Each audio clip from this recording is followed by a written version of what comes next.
Bom dia, pessoal. Vocês estão me ouvindo? Luciana, bom dia, Leandro. Bom dia, Diogão. Bom dia, Larissa. Bom dia, Maísa. Mariana. Bom dia, Kathleen. Bom dia, Aira. Bom dia, professor. Bom dia, Beatriz.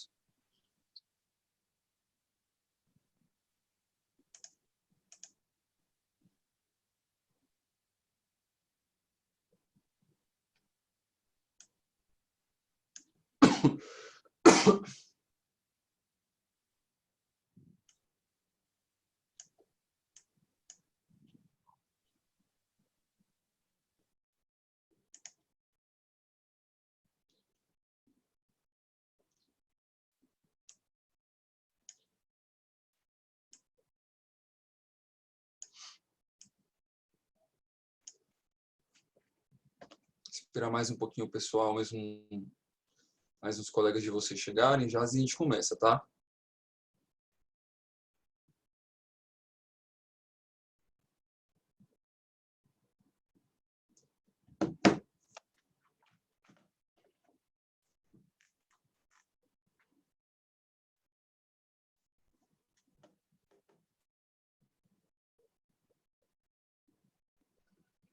Gente, vocês já começaram a assistir os documentários? Ontem a Sônia entrou em contato comigo, disse que não ia dar conta de assistir, que era muito forte, muito pesado. Deixa eu falar uma coisa para vocês. Vocês são profissionais de saúde e vocês vão lidar com coisas muito pesadas ao longo da vida de profissional de vocês, certo? Vocês não são bancários, nem engenheiros, nem administradores, certo? Vocês são profissionais de saúde. O profissional de saúde lida com vida humana, em alguns aspectos pode ter que lidar com vida animal também, dependendo de onde for trabalhar, tá? Se for trabalhar, por exemplo, em pesquisa, né? Então, vocês têm que ser colocados em contato com situações que vocês vão vivenciar nas práticas de vocês como farmacêuticos, né? Então, não tem como os vídeos serem leves, né? Não tem como. Então, se em algum momento você estiver assistindo alguma coisa lá, eu acho que assim, o que causa mais realmente uma sensação mais pesada mesmo são os vídeos de experimentação animal, né? Assistam e aí coloquem, quanto mais o vídeo trouxer emoções a vocês, os documentários trouxerem emoções ou indignações, enfim, mais relato vocês têm para poder fazer durante a aula, né, quando a gente for discutir esses assuntos, né? Então, a intenção é justamente essa mesma. Eu falei para vocês que a aula de bioética, o curso de bioética, ele é um curso que não é assim, a gente nem chegar aqui com um monte de teoria, sair sabatinando. Tem que trazer teoria? Tem. Por exemplo, a aula de hoje, assim como a última aula, a aula de hoje vai ser teórica, assim como a última foi uma aula teórica também, né?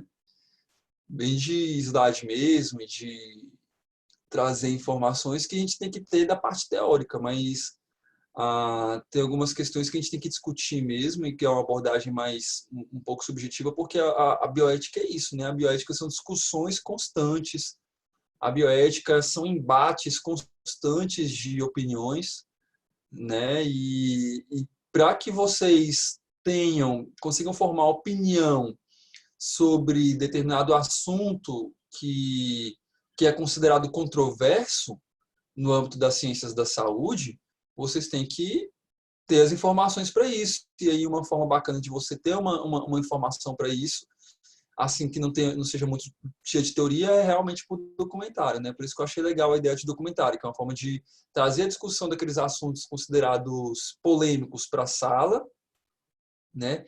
Mas sem ficar aquela coisa chata de ficar lendo slides, trazendo slides, tal, teoria, né? Então, por isso que eu acho que é uma forma legal de você trabalhar o assunto, embora às vezes vocês achem que é um pouco assim pesado.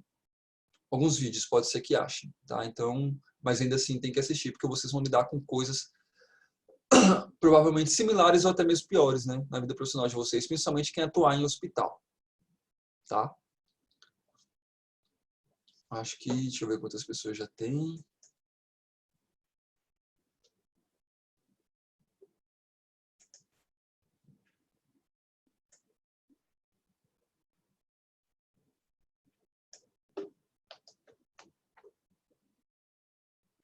São 8h37, tá? Mais 2 minutinhos aqui e a gente começa. A aula de hoje vai ser rápida, tá? Não se preocupe que não vai ser... A gente vai ficar aqui até quase 10 horas igual a semana passada, não, tá? Hoje vai ser bem mais rapidinho a aula. Acho que no máximo em 40 minutos eu consigo terminar o conteúdo.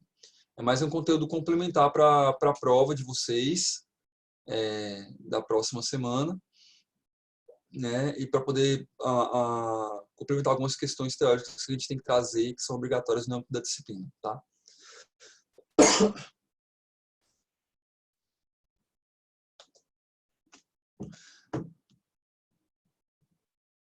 Volto a frisar que caso alguém esteja com dúvida, tenha ficado com dúvida em relação aos assuntos que já foram discutidos nas aulas anteriores, pode colocar aqui as dúvidas. Se tiver alguma coisa que não esteja gostando, que queira criticar em relação ao que a gente está tratando, ou da forma como a gente está tratando, pode colocar também, professor, olha, acho que não está legal assim, acho que está muito rápido, então podia melhorar nesse aspecto e tal. Tragam as questões de vocês, tá? As dificuldades, as críticas, pode trazer, porque a gente vai trabalhando para poder melhorar dentro das nossas possibilidades a passagem do conteúdo para vocês, tá?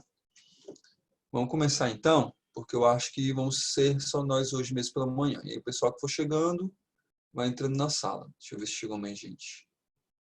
Bom dia, Vanessa. Acho que foi só a Vanessa.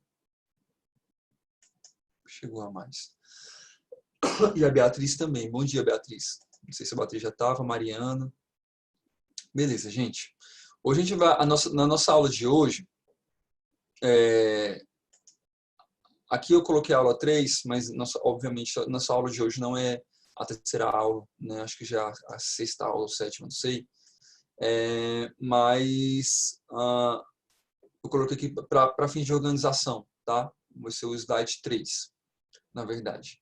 Na aula de hoje, nós vamos falar sobre a bioética em pesquisa com seres humanos, tá?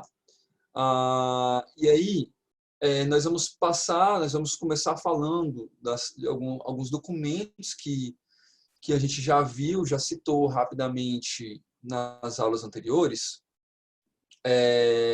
quando a gente estava conversando sobre a Gênese, quando a gente falava sobre a história da bioética, a gente viu que, diante de todos os acontecimentos que ocorreram, né, no passado, que envolviam aí experimentações éticas, experimentações com seres humanos, né, com animais, experimentos que mais traziam danos para os seres humanos do que benefícios para a ciência de uma maneira geral. A gente viu que a comunidade científica internacional ela foi tentando criar algumas formas de tentar frear, né, esses ímpetos descontrolados dos cientistas em realizarem pesquisas de qualquer maneira com seres humanos, certo? Então, vocês lembram, por exemplo, que eu falei nas aulas anteriores para vocês, daqueles médicos, né, nazistas que realizaram aquelas experiências monstruosas lá durante a Segunda Guerra, e eles foram julgados por aquele tribunal de Nuremberg, né? Nuremberg, eu não sei agora, não sei como pronuncia o nome, mas enfim, ali a comunidade científica, algumas pessoas até antes disso daí já entendiam, né? Mas a partir dali a comunidade começa a entender de uma maneira mais clara que a bondade do médico, a bondade do pesquisador, ela tem um caráter duvidoso, né? É consciência moral de um único indivíduo ou de um grupo de indivíduos que esteja interessado em desenvolver uma pesquisa com um ser humano, a consciência moral dele não é suficientemente segura para você fazer um controle adequado dessa experimentação. Em outras palavras, a gente não pode confiar no ser humano, né, que quer realizar experimentos com outros seres humanos, né? Então, esse mesmo tribunal que julgou e condenou esses médicos, eles elaboraram um documento chamado Código de Nuremberg, que trouxe alguns princípios, né, alguns princípios éticos para pesquisas envolvendo seres humanos, tá? E aí agora nós vamos falar quais são esses princípios aqui na aula de hoje, beleza? Porque esses princípios, eles serviram de base para uma série de documentos, né, para uma série de códigos de ética de profissão, para uma série de documentos elaborados, né, em países, inclusive, por exemplo, o Brasil, eles serviram como base para poder construir os códigos de ética dos próprios países, né? Então, aqui, o primeiro item do Código de Nuremberg é o consentimento voluntário do ser humano, certo? Então, o ser humano ele tem que querer participar, ele não pode ser obrigado a participar de nenhuma pesquisa científica, tá? Quando eu falo aqui consentimento voluntário do ser humano, isso significa, gente, que as pessoas elas devem ser legalmente capazes de dar esse consentimento, né? Então, para nós que não temos nenhum problema a priori de saúde mental, nenhum problema cognitivo, de raciocínio, para nós dar o consentimento voluntário é tranquilo, né? Basta a gente ter um entendimento adequado daquela situação e aí a gente dá o nosso consentimento. Mas se uma pessoa, por exemplo, que é idosa, para uma pessoa que é viciada, para uma pessoa que não tem estudo, para uma pessoa que tem problema de saúde mental, que não sabe decidir por si só, esse consentimento ele não é assim simples como seria para a gente, tá? Então, assim, as pessoas elas têm que ser legalmente capazes de desse consentimento. Se elas não são capazes de decidir por elas não podem participar, elas não podem ser arroladas para uma pesquisa. Beleza? Então, elas têm que ter o livre direito de escolha, sem qualquer intervenção de elemento de força, de coação, de fraude, de mentira, de astúcia ou de outra forma de restrição posterior, outra forma de ameaça, né? Então, outra coisa também, todo indivíduo que vai participar de uma pesquisa, e é interessante assim a gente começar a discutir essas questões, porque vocês vão, em algum momento da vida profissional de vocês, em algum momento da formação de vocês, desenvolver uma pesquisa. Nem que a única pesquisa que vocês desenvolvam seja no âmbito do TCC, mas pelo menos ali vocês vão desenvolver a pesquisa. E se algum momento dessa pesquisa envolve direta ou diretamente a exposição de uma pessoa, de um ser humano, vocês precisam ter conhecimento desses princípios e dos princípios dos códigos de éticas que são arrolados em âmbito nacional. Tá? Então, por isso que é importante a gente fazer essas discussões sobre pesquisa com seres humanos, porque às vezes a gente pensa, mas por que eu estou discutindo isso? Eu não vou trabalhar com pesquisa com seres humanos, eu quero trabalhar, sei lá, na indústria, né? Mas na indústria você pode fazer pesquisa com seres humanos, né? Num hospital você pode fazer pesquisa com seres humanos, né? Numa faculdade você pode fazer pesquisa com seres humanos. Então há várias possibilidades de vocês fazerem pesquisa com seres humanos. Pode ser que agora, nesse momento, vocês não venham fazer essas pesquisas, estão no primeiro semestre, tá? Mas vocês precisam entender que existem critérios para que essas pesquisas sejam realizadas, certo? Então, assim, essas pessoas, como eu estava dizendo, elas precisam ter um conhecimento suficiente do assunto para tomar uma decisão. Então, todas as informações que essa pessoa puder ter para poder decidir de maneira clara se quer participar da pesquisa ou não, ela tem que ter, certo? Ser informada não apenas dos benefícios. Olha, se você participar dessa pesquisa, você vai estar trazendo um grande benefício para o nosso país, e porque um medicamento novo vai ser criado, a vacina vai... Não, você tem que colocar tudo que pode acontecer de ruim com uma pessoa. E não o que é de bom. Porque o que é de bom vai acontecer para o país, para a indústria, para você como pesquisador, não para ela. Certo? Então, assim, esse aspecto da decisão, ele então exige que seja explicada para essa pessoa, por exemplo, a natureza dessa pesquisa científica, né? A duração, quanto tempo a pessoa ela vai ser submetida à pesquisa, o objetivo desse experimento, como que esse experimento é realizado, então, ou seja, os métodos nos quais os experimentos serão levados, tá? E os efeitos sobre a saúde dessa pessoa durante o experimento, tá?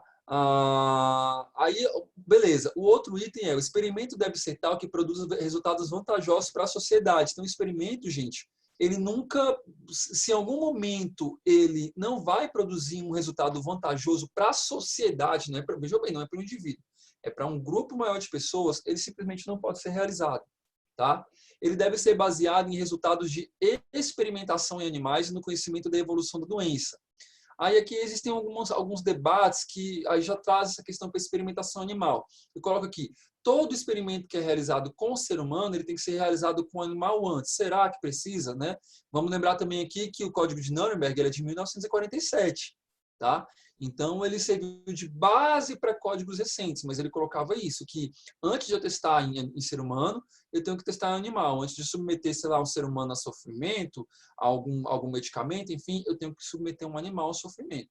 Infelizmente, no passado, né, não se respeitava muito essa questão da dor, da sensibilidade animal. Então, se submetia o animal a todo tipo de dor, todo tipo de tortura, né, em prol da ciência. E talvez até hoje isso seja feito em alguns locais. O experimento deve ser conduzido de maneira a evitar todo o sofrimento, tá?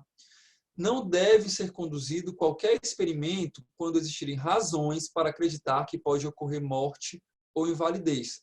E aqui a gente tem que pensar, quando a gente... desculpa, voltando aqui no item 4, rapidamente.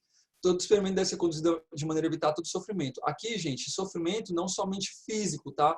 No sentido de dor, tá? Mas sofrimento também do ponto de vista psicológico, certo? Ou então material, tá? Então tem que ser levado isso em consideração. Obviamente, se existe a possibilidade, por mais remota que seja, de produzir morte e invalidez dessa pessoa, esse experimento não pode ser conduzido de maneira alguma. O grau de risco aceitável deve ser limitado pela importância do problema que o pesquisador se propõe a resolver. Então, todo experimento, né, ele tem algum tipo de risco à saúde para a pessoa que pode estar ou não associado a esse experimento. Então, por exemplo, se eu vou fazer um experimento com uma vacina, como agora estão tentando fazer com o Covid, eu vou ter que testar essa vacina em pessoas, certo? E aí essa vacina ela pode causar alergias, ela pode causar reações, ela pode causar uma série de problemas. Então, você tem riscos, certo? Só que aí o que acontece? O risco ele tem que ser aceitável. As reações elas não podem ser piores do que o processo de prevenção da doença. Tipo, eu não posso ter uma reação que mate uma pessoa sendo que eu estou querendo prevenir a morte da pessoa por uma doença. Não faz sentido, tá? Cuidados especiais para proteger o participante do experimento de qualquer possibilidade de dano, invalidez ou morte, mesmo que remota, tá? Então, tem que se lançar a mão de uma série de cuidados para que esse paciente não sofra nenhum tipo de dano durante esse experimento. O experimento deve ser conduzido por pessoas cientificamente qualificadas. Isso é bem óbvio, né? Qualquer pessoa que vai conduzir um experimento com o ser humano, tá? Então, o participante do experimento deve ter a liberdade de se retirar no decorrer do experimento. Isso tem que ficar claro para o paciente. E o pesquisador deve estar preparado para interromper o estudo em qualquer estágio, se ele tiver motivos razoáveis para acreditar que a sua continuação vai causar dano, invalidez ou morte para os pacientes. Aí já é uma questão que vai mais da consciência do pesquisador de não levar o experimento adiante, caso ele perceba isso, porque às vezes foi uma situação que ele não percebeu no início do experimento, mas ele percebeu durante o experimento que o paciente pode vir morrer, que ele pode ficar inválido, pode ter um dano permanente ali na saúde dele. né? Então, nesse caso, o próprio pesquisador tem que ter o bom senso ou tem que ser ético bastante para poder interromper quando ele perceber que isso pode acontecer, tá? Pessoal, 30 segundinhos, 1 minutinho, só para poder pegar um copo com água para mim, tá? Que o professor tá aqui tossindo e a gente tem que tá tomando água enquanto tá falando para poder não forçar muita garganta. Só um momentinho, tá?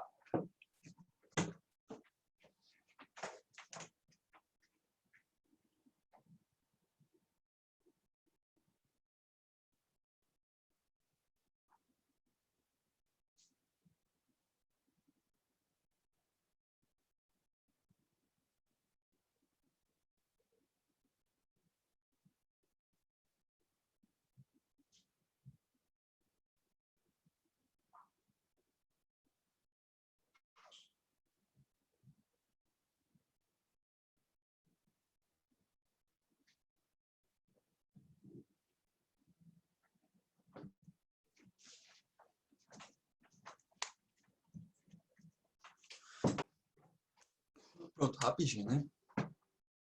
Beleza. Espera aí, gente. Tá.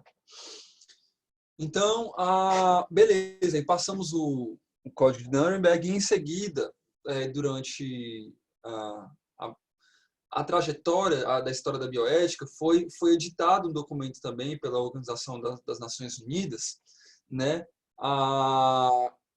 Um documento que ele não é um documento que ele é um documento voltado para a pesquisa em si, tá?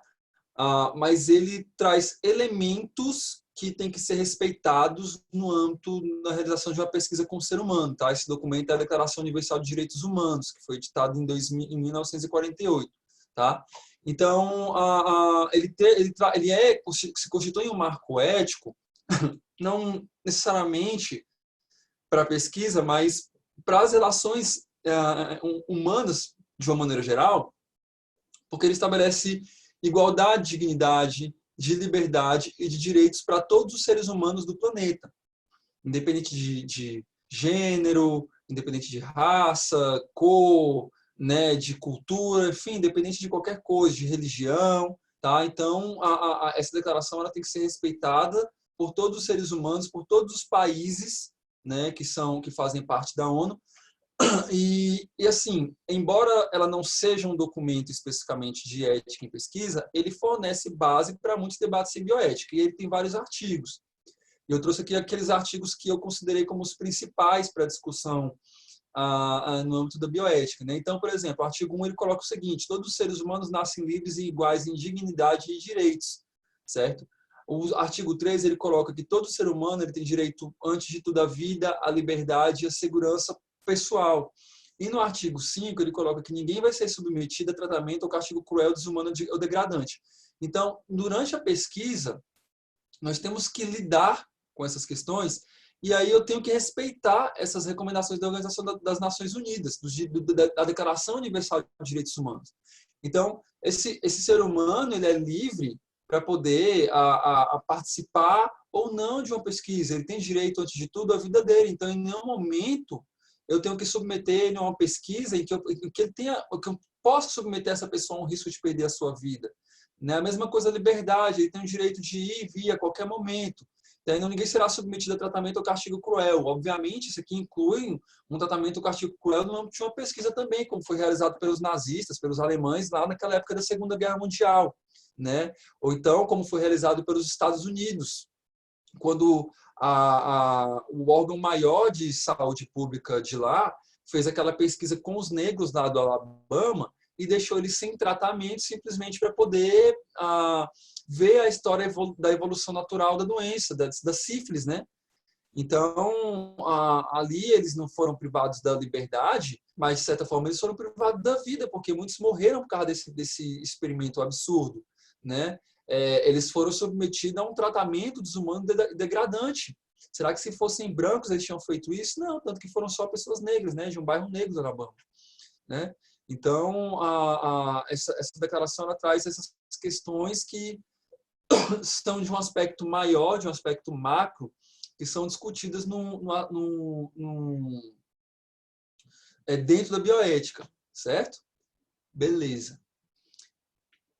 Aí aqui, ó, a declaração tem mais de 70 anos, né? Ela foi proclamada pela Assembleia Geral das Nações Unidas em Paris em 10 de dezembro de 48, tá? E, como eu disse antes, é uma norma comum que tem que ser alcançada por todos os povos e por todas as nações, pelo menos aqueles vinculados às Nações Unidas, que não são todos, né, do planeta, que são vinculados. Então, aqui fica estabelecido pela primeira vez a proteção universal dos direitos humanos, que seriam os direitos mínimos, tá? Ela coloca que esses direitos humanos eles são universais, então, ou seja, todas as pessoas que vivem na Terra, elas gozam desses direitos e ninguém pode tirá-los deles, certo? Tirá-los deles, beleza? Pessoal, se tiver dúvida, só interromper a aula aí e perguntar, tá? Tá tranquilo até aqui? Mandem aí, que vocês não gostam muito de falar, mandem aí no bate-papo aí para mim.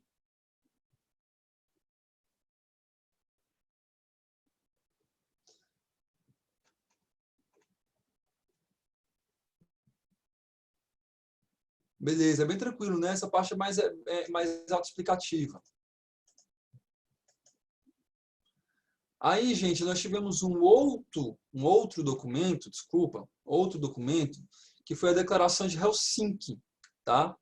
A Declaração de Helsinki, o principal fundamento dela é o bem-estar do ser humano, tá? E o bem-estar do ser humano, ele tem que ter, e quando eu falo do ser humano, eu falo de um indivíduo mesmo, um bem-estar individual.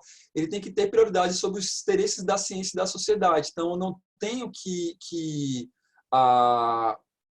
realizar experimentos com a pessoa, com o ser humano, certo? Pensando na sociedade, se esse experimento vai causar prejuízo a esse ser humano de uma maneira, individualmente, tá? Eu coloquei aqui assim, Declaração de Helsinki 1964 a 2000, porque é o seguinte, essa declaração é uma declaração que foi feita pela Associação Médica Mundial, então pesquisadores da área médica, especificamente da área médica, que formularam essa declaração, que aí são os princípios éticos ou os princípios básicos que os médicos, enquanto pesquisadores em qualquer país do mundo, têm que seguir, tá? Professor, e por que está de 1964 a 2000? Porque essa declaração ela sofre atualizações periódicas. Eu não lembro agora se são de 2 em 2 anos, são de 3 em 3 anos. Então, se vocês jogarem lá no Google, Declaração de Helsinki, atualizações, aí vocês vão ter lá 1964, 1968, 1970 e pouco, 1970 e pouco, até chegar no ano 2000. Né? Até porque, como a gente fala desde da primeira aula, essas questões que envolvem ética em pesquisa, elas são mutáveis, né? Então, o que é hoje considerado antiético, antes poderia ser ético. Né? Então, os médicos eles tentam atualizar sempre essa declaração porque ela serve de base para nortear as ações dos médicos no âmbito da pesquisa com seres humanos. Tá? E aí a declaração é um pouco grande, um pouco extensa, e eu trouxe para vocês aqui alguns itens que eu considerei mais importantes de serem discutidos em sala. Beleza? Então, aqui, por exemplo, o princípio... Peraí, gente. O princípio... Um dos princípios básicos, né? Então, é dever do pesquisador proteger a vida. Isso aqui vai bem de encontro com o Código de Ética Médica, né? Proteger a vida, a saúde, a dignidade e a integridade do ser humano, tá? Então, isso aqui é um princípio básico. Antes de tudo, eu tenho que proteger a vida e a saúde dessa pessoa, tá? Os projetos e métodos é que projeto de pesquisa, tá? Porque quando a pessoa vai fazer uma pesquisa, ela tem que submeter, mais pra frente a gente vai falar, ela tem que submeter um projeto para avaliação antes de realizar essa pesquisa. Então, os projetos e métodos eles devem atender a protocolos experimentais reconhecidos, apoiar-se em profundo conhecimento da literatura e ser aprovado por um comitê de ética. Então, ou seja, professor Diogo, vamos fazer uma pesquisa aqui com os pacientes aqui, usuários de, sei lá, captopril. Não é assim não, gente. Você tem um projeto, você tem um método que já seja reconhecido, que possa ser utilizado. Tá? Tem que ter um amplo conhecimento da literatura para poder saber se já não tem nada produzido a respeito daquilo que você quer pesquisar e ser aprovado por um comitê de ética. Beleza? Avaliar riscos e benefícios, a importância do objetivo deve ser maior que o risco ao sujeito de pesquisa. Vocês viram que, que a declaração de Helsinki, ela, de certa forma, ela conversa com o Código de Nuremberg, em termos assim, de recomendações, ela é um pouco mais extensa, ela se aprofunda mais em alguns aspectos, mas ela não foge do que está escrito no Código de Nuremberg. Isso que é legal, porque esses documentos, eles falam com o outro. Então, a declaração de Helsinki, ela, antes de ela ser feita, obviamente, ela levou em consideração as recomendações dos princípios do Código de Nuremberg, né? Então, existe uma interface direta entre esses documentos da bioética, tá? Tem que ser realizada por um profissional qualificado. No Código de Nuremberg estava a mesma coisa, lembra? Existia a possibilidade de benefício para a população. Os indivíduos devem ser voluntários, livres, esclarecidos e protegidos na sua individualidade e consideraridade das informações, e devem ser tomados cuidados especiais com sujeitos em relação de dependência. Quem seriam esses sujeitos em relação de dependência? Crianças, adolescentes, ou pessoas que sejam portadoras de algum tipo de problema, né? Idosos que talvez não possam decidir por si, né? Pessoas que não tenham condições de decidir por si em relação a algum fato importante, como, por exemplo, participar de um experimento, tá? A pesquisa, ela tem que ser combinada com cuidado profissional. Então, assim, não é simplesmente fazer a pesquisa com o indivíduo. Então, quando vocês estiverem fazendo pesquisa com o indivíduo, não é simplesmente ir lá coletar o dado e dando esse indivíduo para lá. Não, esse indivíduo ele tem que ser acompanhado do ponto de vista de cuidado à saúde. Então, eu tenho que acompanhar sempre esse indivíduo para ver se ele está desenvolvendo algum tipo de problema de saúde ou não, independentemente se está relacionado à pesquisa ou não, tá? Esse indivíduo ele tem que ser acompanhado. Então, o médico deve ser livre para empregar novos métodos terapêuticos, desde que haja uma avaliação dos benefícios, riscos e custos. Deve obter o livre consentimento do paciente e deve, depois de ter sido dada uma explicação completa e detalhada. Código de Nuremberg, já foi falado isso lá em 1948. O consentimento é informado. O que quer dizer com isso, gente? É informado, é por escrito, não é informado palavra, não. Você daqui que eu vou te falar o que vai acontecer. Não. Esse paciente ele tem que receber por escrito um documento completo, grande e assinar. Muitos de vocês vão ter que passar por isso quando fizerem o TCC. Eu fiz isso.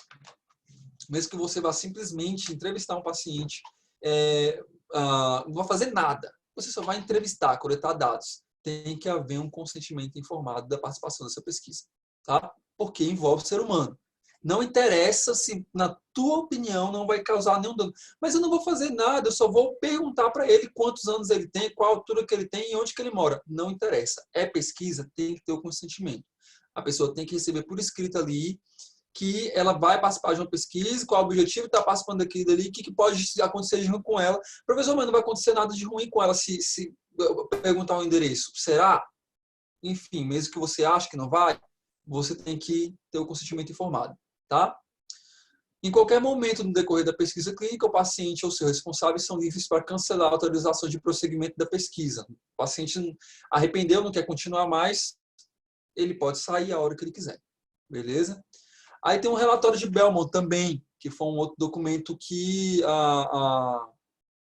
serviu como base para a produção dos códigos de éticas das nações. Embora o relatório de Belmont ele não tenha sido organizado pela comunidade internacional de uma maneira geral para servir de base, tá? A comunidade acadêmica internacional. Ele foi elaborado nos Estados Unidos, então um relatório que ele era seguido basicamente pelo Estado americano, mas nem por isso deixou de servir de base, por exemplo, para os nossos documentos brasileiros ou para outros japoneses, enfim, tá?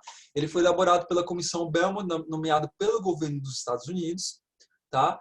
E ele buscava também maior proteção dos sujeitos de pesquisa frente aos abusos que foram cometidos naquela época.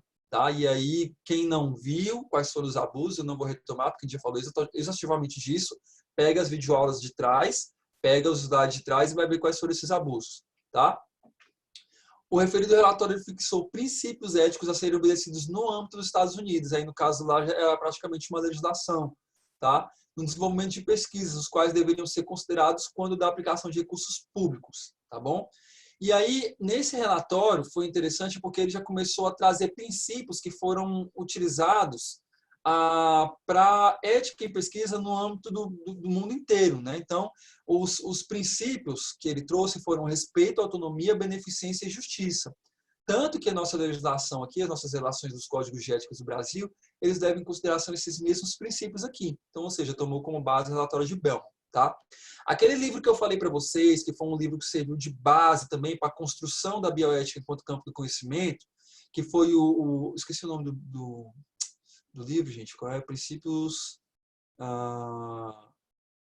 da bioética, eu não lembro agora o nome de cabeça. Ele pega esses princípios do relatório de Bellman e ele reformula esse princípio, né? Então ele divide o princípio da beneficência em dois, em princípio da beneficência e princípio da não maleficência, tá? E aí, gente, em relação a todos esses acontecimentos em relação à bioética, na história da bioética, todos esses documentos que foram sendo lançados ao longo da história pela comunidade acadêmica internacional e pelos países, eles fizeram surgir, né, uma vez que a bioética ela começou a ser amplamente discutida, amplamente debatida, ela fez surgir diferentes escolas ou modelos explicativos para a bioética, tá? Então, a bioética, embora ela não seja considerada uma ciência em si, ela tem várias escolas que discutem formas de aplicar os conhecimentos dela, tá? Além disso, esses documentos, eles também, embora eles não sejam adotados nos países onde eles são realizadas pesquisas, como eu disse anteriormente para vocês, eles servem de base para uma discussão inicial do que é aceitável e do que é inaceitável para um país em termos de pesquisa com seres humanos, tá? Então, por exemplo, no Brasil, para um sujeito participar de pesquisa, ele tem que ser voluntário, certo? Mas em vários outros países, o sujeito ele recebe dinheiro para isso. Nos Estados Unidos, um sujeito, para a pessoa participar da pesquisa, ela é paga. Tá? Então, embora esses documentos eles tenham servido de modelo para a construção das legislações dos países, para as recomendações dos países, cada país aplica como lhe convém. Aqui no Brasil, por exemplo, você não pode pagar para uma pessoa participar de uma pesquisa, mas nos Estados Unidos você já pode pagar. Eles consideram que isso não traz viés para a pesquisa, certo? Enfim, tem questões culturais por trás aí dessa questão do não pagamento para um sujeito participar de pesquisa no país. E aí, por exemplo, tem gente que fala que isso é perigoso porque devido às nossas condições mesmo, né, do ponto de vista financeiro, o país ele não é um país rico, o Brasil ele não é um país rico como os Estados Unidos, então nós temos uma quantidade de pobreza, uma massa de pessoas em condição socioeconômica muito muito grande, né? Em condição socioeconômica desfavorável, muito grande.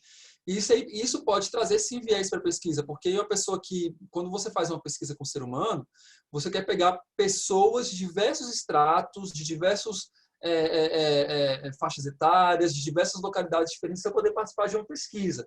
A partir do momento que eu começo a pagar, eu muito provavelmente vou ter pessoas que são só de um determinado estrato social que vão participar dessas pesquisas. E eu passo a deixar a pesquisa enviesada, a deixar a pesquisa com uma qualidade, com um resultado de qualidade duvidoso, né? Então é por isso que aqui, eu acredito que aqui no Brasil não seja pago por causa disso, tá? Deixa eu ver, alguém mandou aqui no bate-papo. Foi o Mauro. Beleza, bom dia, Mauro. Então, como eu estava dizendo, essa questão do surgimento de escolas na bioética, né? Isso trouxe vários modelos explicativos para a bioética. Então, como qualquer área do conhecimento, ela traz modelos explicativos para poder elaborar as propostas dela. E é importante a gente classificar esses modelos, porque, aí no caso, para quem se aprofunda dentro da bioética, né? Porque isso permite que o estudioso, que o pesquisador, ele tenha uma visão mais abrangente de todas as formas de tratamento, de discussão dessa bioética, né? De todas as formas de pensamento bioético na nossa época, beleza? E aí aqui eu trouxe para vocês verem como é uma disciplina complexa, não é uma disciplina tão simples assim como a gente pensa que é, tá? Nós não vamos fazer a discussão desses modelos, mas olha a quantidade de modelos que existem da bioética, tá? Então, modelo principialista, modelo autonomista, modelo da virtude, modelo casuístico, modelo do cuidado, modelo contemporâneo do direito natural, contratualista, personalista, ternário e baseado na complexidade. Então, são vários. Isso aqui, gente, altera. Tá? Isso aqui é dinâmico. Às vezes, um modelo ele passa a deixar de ser utilizado e aí passa outro modelo a ser utilizado, enfim. Tá? Cada um desses modelos ele é uma corrente da bioética que analisa as formas como a gente lida com os dilemas bioéticos. Tá? Mas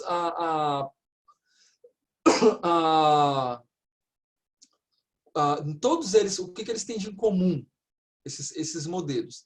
Todos eles têm em comum o fato de que a bioética ela é um ramo do conhecimento que tem que fazer com que a nossa existência seja o mais pacífica possível com os demais seres humanos e mais duradoura possível.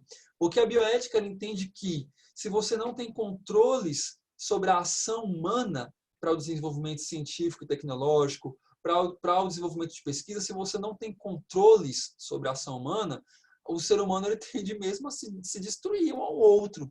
Né? Então, ela coloca, esses modelos eles colocam isso, eles têm em comum esse fato de que tem que existir pacificidade e tem que existir e ela tem que ser duradoura, certo?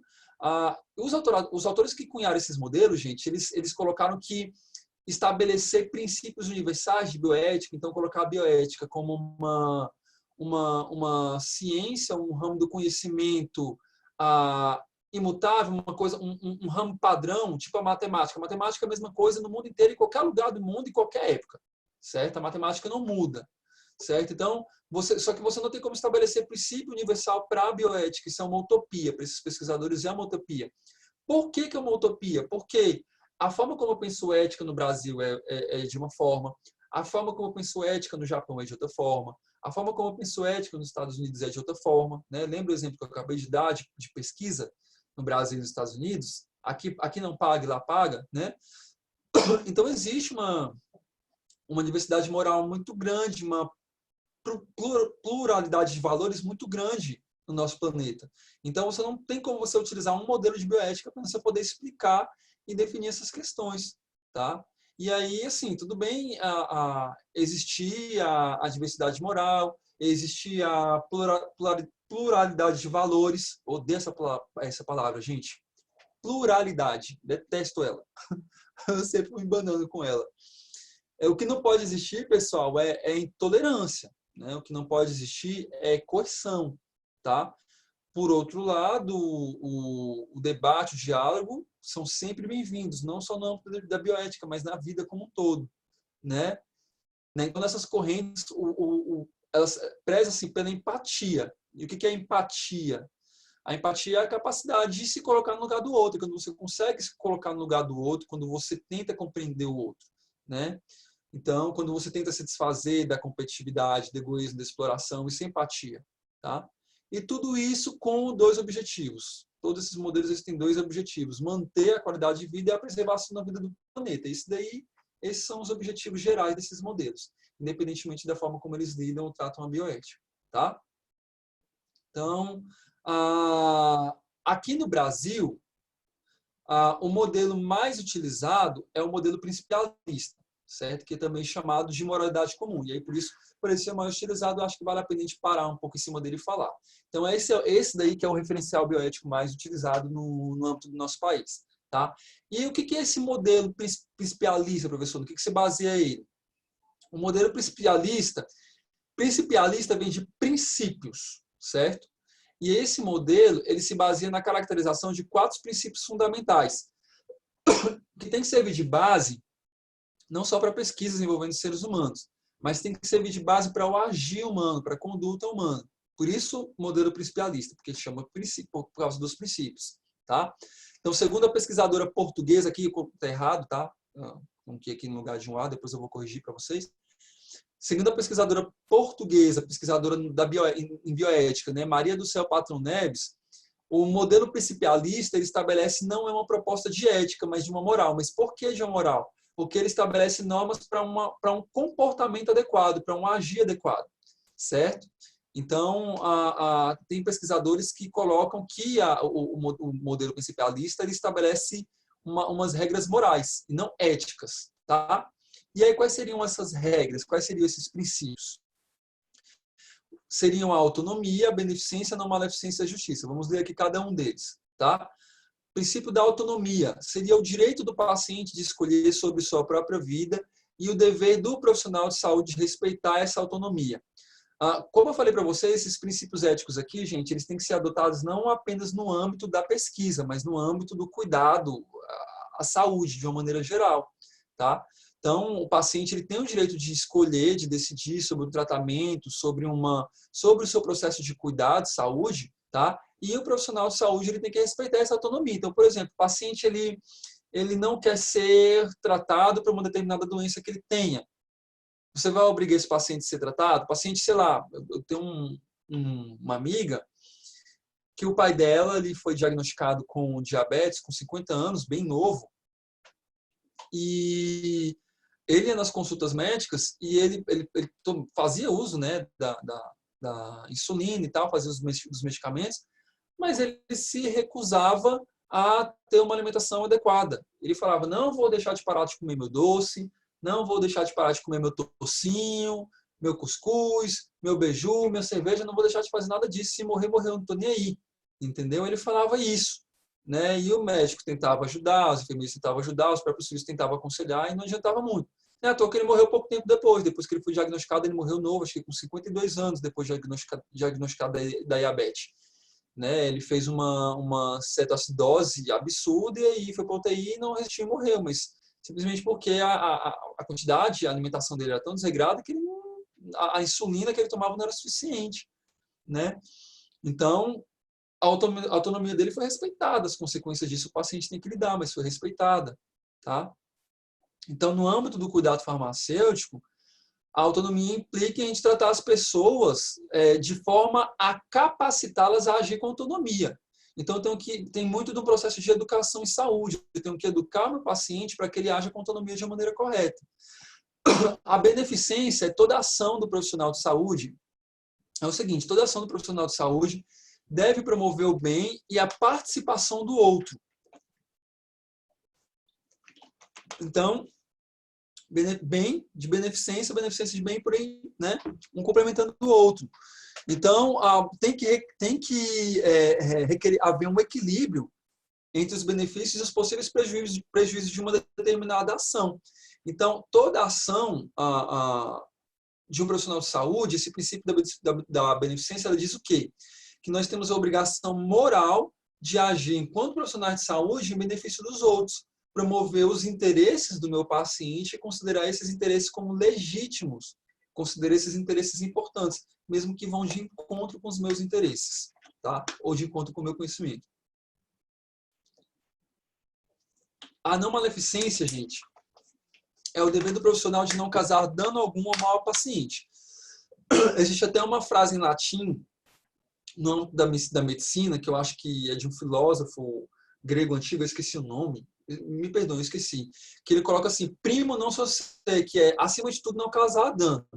Então, eu tenho que, pelo menos, não causar mal para o paciente. Se eu não causar bem, mas pelo menos não causar mal, tá? Existem alguns autores dentro da escola principialista que colocam o princípio da beneficência como o princípio da maleficência como iguais. Eles não fazem um discernimento entre esses dois princípios, tá? E aí tem uma corrente que considera eles como diferentes. A gente vai ficar aqui na nossa disciplina de bioética como essa corrente que considera eles como sendo princípios diferentes, beleza? E o princípio da justiça, que é o dever de distribuir recursos de saúde de maneira equânime, né? Então, aqui o princípio da justiça ele é enxergado mais do ponto de vista social, do ponto de vista coletivo, né? É uma justiça, digamos assim, distributiva, uma distribuição justa, certo? Uma distribuição equânime, ou equitativa, ou igual, né? Dos benefícios de um determinado tratamento, de um determinado processo de cuidado, para a sociedade como um todo, tá? E é o seguinte, em relação a esses princípios, é importante a gente colocar assim, pode ser que eles, em alguns momentos, no processo de cuidado, eles se sobreponham uns aos outros. um princípio seja em alguns momentos mais importantes uns que os outros, né? Então, por exemplo, se você está acompanhando um paciente numa UTI, esse paciente que está em UTI e ele está sedado, ele está entubado, ele não tem autonomia para poder decidir sobre a vida dele. Ele não tem autonomia para decidir sobre os tratamentos que ele vai utilizar, se ele quer ou não utilizar. Então, por exemplo, o paciente sofreu um acidente ali, ele não queria, né, sei lá, quer morrer, não queria ser tratado, enfim. Ali, aquele paciente ele não vai ter autonomia para poder decidir.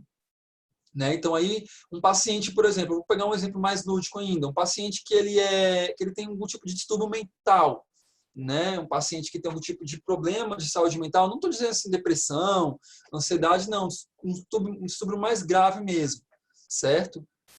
Um esquizofrênico, por exemplo. Esse paciente ele não tem autonomia para poder decidir sobre si. E aí, nesse caso, os outros princípios, eles se sobrepõem à autonomia do paciente, né? Aqui, por exemplo, a gente discutiu muito no Brasil a questão da internação compulsória de pessoas viciadas em drogas ou em álcool, né? Então, assim, a pessoa ela tá viciada, aí existe uma discussão bioética muito grande por trás disso. Ela está viciada, mas tem momentos em que ela está 100% lúcida, e nesse momento em que ela está 100% lúcida, ela tem autonomia para poder decidir se ela quer ser internada ou não, certo? Mas aí existe aquela discussão de que não, mas é por causa da fissura que a pessoa fica por causa da droga, por causa do álcool, ela perde essa autonomia. E aí você passa a existir a internação compulsória, que hoje é permitido no nosso país. Mas tem muita gente que é totalmente contra, né? Ainda tem muito processo na justiça que ocorre em relação a isso daí. Né? Então, para vocês verem, essa questão dos princípios na bioética, eles são bem sérios. Né? Beleza, e no Brasil, professor? No Brasil, esse daqui é o histórico de regulações da ética em pesquisa no Brasil. Tá? Então, a partir de 1988, nós temos a primeira resolução do Ministério da Saúde que aprovou algumas normas para pesquisa em saúde. Era uma espécie de regulamentação ética mesmo, tá? Mas ela foi muito incipiente. A partir de 1995, que o Conselho de Saúde, o Conselho Nacional de Saúde, vinculado ao Ministério da Saúde, começou realmente a ver a necessidade de se construir um sistema que fosse capaz de acompanhar todas as pesquisas com os seres humanos no nosso país. Tá? E aí, em 1996, é aprovada a primeira diretriz e as primeiras normas regulamentadoras de pesquisa envolvendo seres humanos, tá? Que foi a resolução do Conselho Nacional de Saúde 196 de 1996. Essa resolução, ela criou os CEPs e os CONEPs. O que são os CEPs? O CEP são os comitês de ética em pesquisa. E os CONEPs, eles são a comissão, quando é pessoa 1, tá? É a Comissão Nacional de Ética em Pesquisa, ambos vinculados ao Ministério da Saúde. Como que está estruturado esse CEP-CONEP? O CEP, gente, é uma rede de centros de comitês de ética de pesquisa. Então, eu tenho em vários estados do nosso país vários CEPs, certo? Vários comitês de ética em pesquisa. E aí, o que acontece? Quando vocês querem fazer uma pesquisa com um ser humano, quando eu quero fazer uma pesquisa com um ser humano, eu tenho que submeter o meu projeto de pesquisa a um CEP, certo? Eu vou literalmente mandar o meu projeto de pesquisa para um CEP. Tem uma plataforma pela qual a gente faz isso, que se chama Plataforma Brasil, que é chato pra caramba, muito, muito, muito, que vocês imaginar que é chato é pouco ainda, para poder submeter um projeto lá. Tá? Uma trabalheira infernal. Aí você submete seu trabalho lá e o CEP vai avaliar o seu trabalho nessa plataforma e vai te responder por essa própria plataforma. O seu trabalho não foi aprovado para ser realizado ou ele foi aprovado com ressalvas, enfim. Tá? Aí essa rede CEPs, ela se reporta ao CONEP. O CONEP é o órgão maior. Tá? Já a gente vai falar dele. Aí, em 2012, essa resolução de 196, ela foi reformulada e aí ela passou a ser a resolução 466, que é a resolução atual de ética em pesquisa no país. As mudanças que ocorreram de uma resolução para outra foram praticamente nenhumas. Tá? Aí aqui, ó, como que as pesquisas envolvendo humanos são realizadas no Brasil? Já comecei a colocar para vocês, né? Então, qualquer pesquisa envolvendo direto ou indiretamente seres humanos, ela deve passar por uma avaliação de comitê de ética em pesquisa, certo? Aqui eu coloquei o número do CEP, aqui não é número do CEP residência não, tá, gente? É o número de CEPs que tem no Distrito Federal. Aqui no Distrito Federal nós temos 10 CEPs, então você tem algumas faculdades que tem, né? Então a UNB tem, tanto a Faculdade de Cerâmica como a do Darcy. Se eu não me engano, a Unieuro também tem, o CEUB tem, a Católica tem, o Hospital de Base, a FEPEX, qual mais hospital, gente, que tem CEP? Eu acho que o Hospital do Coração também tem um centro um comitê de ética e pesquisa, tá? Enfim, aqui em Brasília são 10. O que significa? Significa que quando vocês forem submeter o trabalho de vocês a um comitê de ética e pesquisa, vocês vão ter que mandar esse trabalho de vocês para um desses 10 comitês. Ah, professor, mas eu não posso mandar aqui na Uniplan? Não pode mandar na Uniplan porque a Uniplan não tem CEP. Você pode mandar para o da Católica, você pode mandar para o da UNB. Por exemplo, quando eu fiz o meu TCC na graduação, eu mandei para o CEP da FEPEX. Quando eu fiz o do meu mestrado, eu mandei para o CEP da UNB. Você pode escolher qualquer um, tá? Qualquer CEP você pode mandar. Esses CEPs, gente, eles são uma comissão multiprofissional, multidisciplinar. Então, eu vou ter farmacêutico, eu vou ter médico, eu vou ter enfermeiro, eu vou ter sociólogo, eu vou ter pedagogo, certo? Via de regra, os profissionais que compõem o CEP, eles são profissionais de saúde. Via de regra, são profissionais de saúde. Mas é interessante que você tenha profissionais de outras formações que não são da saúde também, tá? Pode ter profissionais, pode ter, por exemplo, advogado que compõe o CEP, né? Então, profissionais das ciências humanas e exatas também pode estar lá, tá? E pode ter também representantes da sociedade organizada também fazendo parte do CEP. Só que o trabalho do CEP é um trabalho voluntário, então não é todo mundo que acaba se candidatando para poder fazer. Aí, para poder fazer, acaba que as instituições que mantêm CEP acabam liberando os profissionais da carga horária deles. Então, por exemplo, eu sou professor da Uniplan e a Uniplan quer que eu faça parte do CEP da Uniplan, né? Vamos supor que a Uniplan abra um CEP lá, né? Seja o Ministério da Saúde autorize. Eles vão acabar me liberando parte da minha carga horária de docência para poder atuar nesse CEP. Acaba que na prática acontece assim, tá? Já o CONEP, gente, ela é a comissão que ela fica no próprio Ministério da Saúde mesmo, tá? E a função do CONEP é o quê? É implementar normas, é normatizar, criar diretrizes envolvendo essas pesquisas. Então, tudo que existe em termos de regulamentação, quem faz é o CONEP.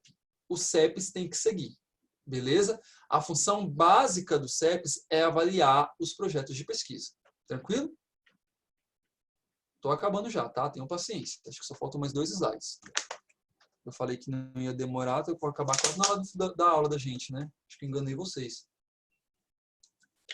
Então aqui, ó, tá um esqueminha rapidinho para mostrar para vocês como que as pesquisas são realizadas. Então vocês, investigadores, a Luciana, o Leandro, o Diogo, a Sônia, querem fazer uma pesquisa. Vocês vão enviar o projeto de pesquisa para vocês, para o CEP, tá? Vocês vão depois, lá para frente, aprender a fazer esse projeto de pesquisa. Não se preocupem com isso agora, não. Vocês têm que saber agora só o que é feito, como é feito. Aí o CEP vai analisar o caráter ético dessa pesquisa e vai aprovar. Tem alguns tipos de pesquisa, alguns tipos de assuntos, do ponto de vista de experimentação com seres humanos, que os CEPs não são suficientes para poder analisar, certo? Então, por exemplo, pesquisas envolvendo genética com seres humanos. Essas pesquisas, elas obrigatoriamente têm que passar por avaliação do CONEP. Então, o CONEP, embora ele seja um órgão normatizador, ele também pode fazer avaliação de pesquisas, dependendo de alguns assuntos específicos lá que ele determina que tem que passar por eles, tá? Após a aprovação do CEP e do CONEP, o estudo pode ser iniciado e os pacientes são convidados a participar dos estudos, beleza? Simples assim. Por enquanto é só o que vocês precisam saber, tá?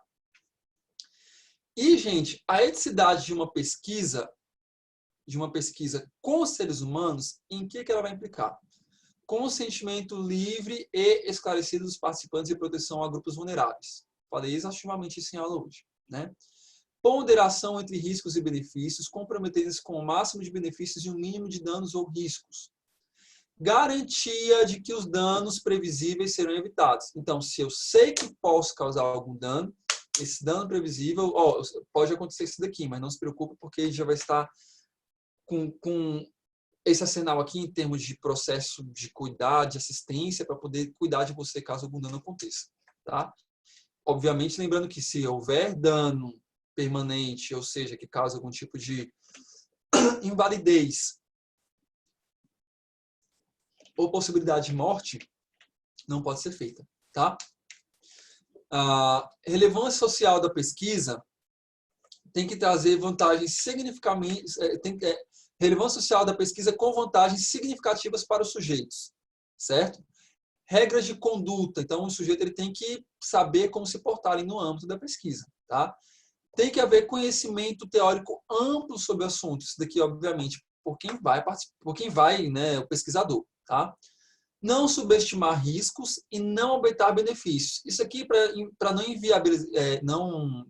enviesar, não enganar o paciente, não enganar o sujeito pesquisado, né? Não se preocupa não vai acontecer muito risco com você não, só vai ter benefício. Igual aquela pesquisa que realizaram nos Estados Unidos com os velhinhos no asilo, que injetaram células cancerígenas nele para poder ver o que acontecia, né, na metástase, né?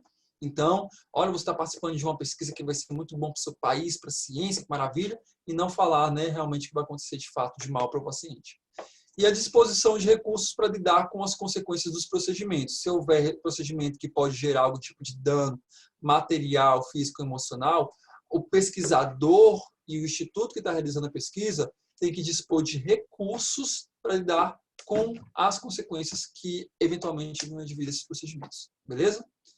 E aí, para finalizar, falei para vocês que não ia demorar muito, acho que eu demorei um pouquinho, mas não foi tanto assim, né? Algumas frases aqui que eu achei legais de trazer para vocês, né, no âmbito de bioética e pesquisa com seres humanos.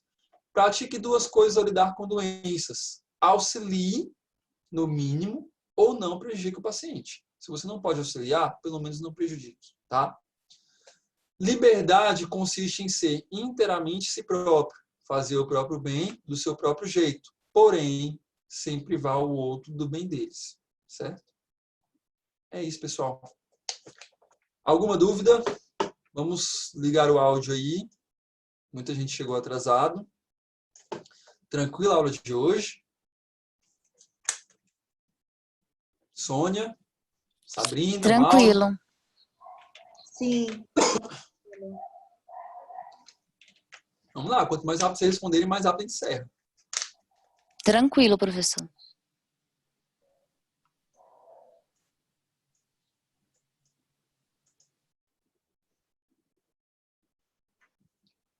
E aí, só o Leandro respondeu? Tem 14 pessoas na sala, cadê o restante? Eu já respondi, já disse que tá tudo tranquilo, professor. Também, já falei que tá tudo tranquilo.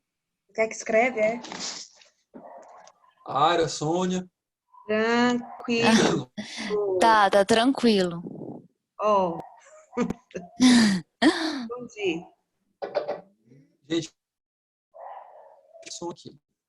A única Pode coisa falar agora, que agora... Pode falar. Quem falou antes, agora fala, porque eu estava sem ouvir, porque a caixa tinha desligado. Tá. Não, tá tranquilo, professor. A aula foi bem tranquila hoje.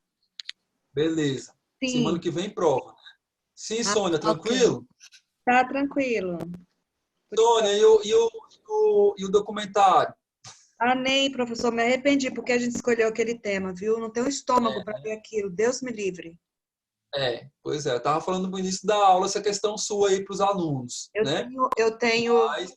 Eu cheguei atrasada. Eu cheguei atrasada. Eu tenho 4 cachorros em casa. Como é que eu vou ficar assistindo aquilo, vendo minhas bichinhas? Não tô contando. Tem que assistir, eu vou arrolar você como uma das pessoas para poder lutar contra isso daí, viu? Meu Deus. Pois é. Aí eu tava falando para eles, falei, olha, gente, isso daí realmente tem alguns assuntos que podem incomodar, que podem mexer, e às vezes até como a forma como debatido desses assuntos no documentário pode mexer com vocês, mas a ideia é essa mesmo, porque quando vocês começarem a trabalhar com farmacêuticos, vocês vão lidar com coisa pior, entendeu? Porque vocês vão lidar com gente entendeu? Imagina quando você chegar lá na sua farmácia comunitária e chegar uma pessoa lá toda ensanguentada, entendeu? E que você suspeita que foi estuprada, que foi abusada, não sei o quê. E aí, você vai lidar como com esse tipo de situação? Entendeu? Então, assim, todas essas questões que a gente lida, obviamente, assim, experimentação com animal vão ser muito poucos que vão lidar, né? Que vão trabalhar com isso. Porque experimentação animal vai trabalhar quem, por exemplo, trabalhar em grandes indústrias que produzem cosméticos, que fazem experimentos com animais, que trabalhar em produção de medicamento, que trabalhar com pesquisa, mas que garantia que eu tenho que não vai 2, 3 pessoas da sala sair para trabalhar com isso, né? E as pessoas têm que ter informação sobre isso. Mas eu já vi que com isso você não vai trabalhar, né, Sônia? Com pesquisa com animal, né?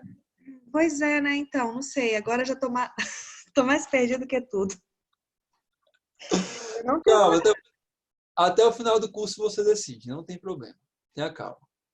Não, mas o que eu escolhi, eu não quero... Bom, a gente nunca sabe, né, o dia de amanhã, mas a minha É intenção verdade. é para a indústria mesmo, é fabricar produtos Então, naturais. se você, a sua intenção é da indústria, você escolheu o tema certo. Pois é, né? Tô no sal.